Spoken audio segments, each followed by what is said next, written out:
Hi friends, hi again. This is Minke.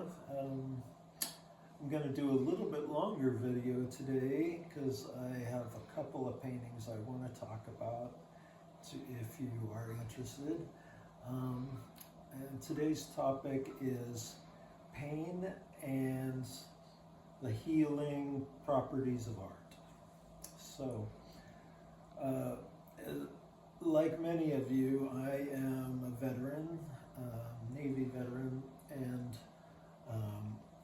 ALS is one of my service-connected disabilities. So,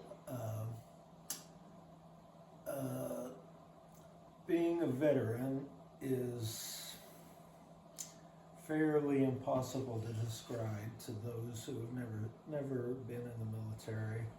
I wouldn't recommend it, but I'll tell you my story, and as it relates to this painting in particular.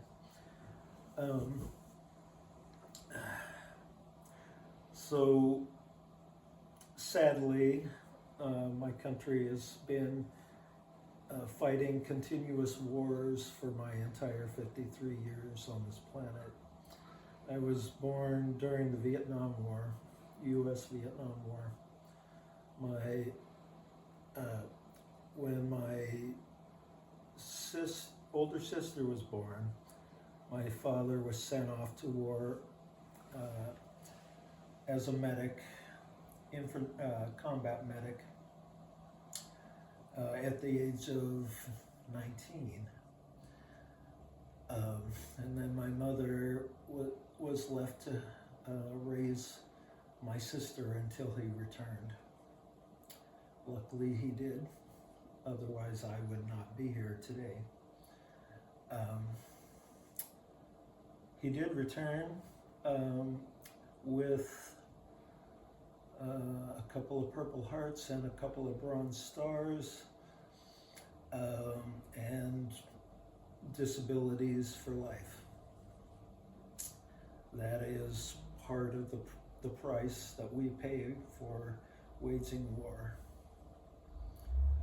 And as you probably know, that price is paid disproportionately by people of low income. And that is true to this very day. So when my father returned,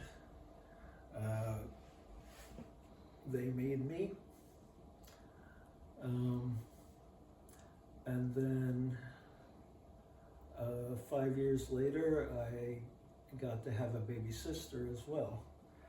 So my siblings and I all grew up during the Cold War, which, for those not totally familiar with the term, that was what happened in between World War II and, let's say, 1989.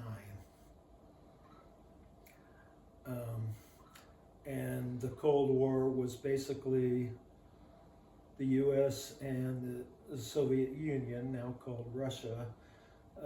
These two nations held the world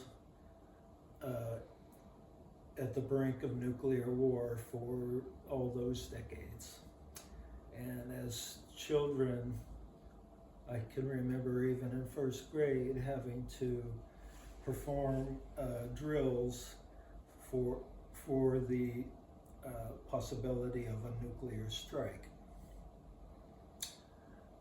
And we had to know at all times where the nearest bomb shelter was, if by chance a bomb shelter might actually save your life, but most likely it would not.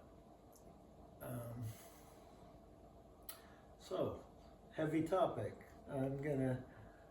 I'm gonna turn this back around towards art in a little bit, but I need to say a little bit more to talk about the pain part.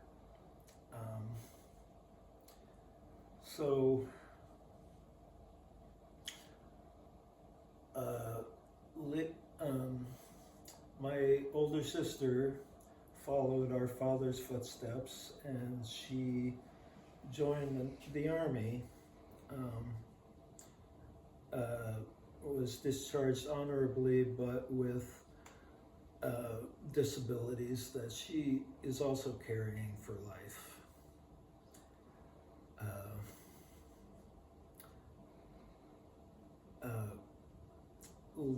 Later in my teen years, I happened to become friends with an elderly black man who was a veteran of World War II. Among other things, the two of us took a road trip to Chicago in his stretched black Cadillac. I think that's the only time I've ever driven a Cadillac, and that was kind of fun. We had a good time. And Bill's stories about World War II were that he knew the sacrifices people were making to be over there. But the U.S. military was segregated. And so the Navy at the time did not want to put black sailors into combat roles in which they might have authority over other sailors. So since he wanted to be part of the fight and not be, doing nothing in his mind, he managed to get on a frigate as a cook. To this day, if you go on any Navy ship, you're going to find a lot of people of color working in the kitchens. And the reason for that is there's a law allowing foreign nationals to join the military, and if they serve out their duty, they are eligible for U.S. citizenship.